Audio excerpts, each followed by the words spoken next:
Joining me now for more on this, criminal defense attorney Parag Shah back with us. Parag, good to see you.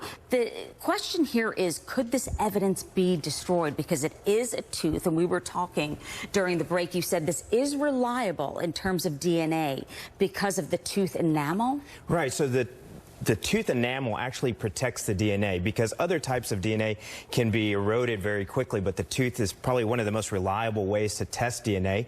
And this tooth may tell us, is that her, the person who since they've never found the body.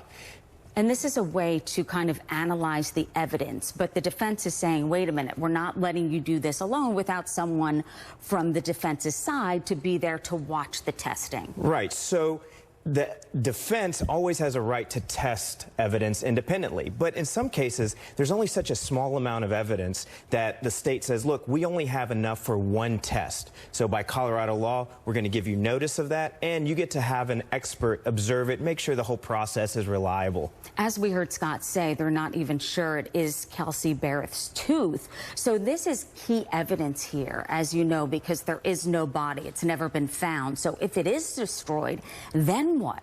Could this be a mistrial? They don't have that piece of evidence? So the testing, say something happens and it comes out inconclusive for some reason, they don't have it.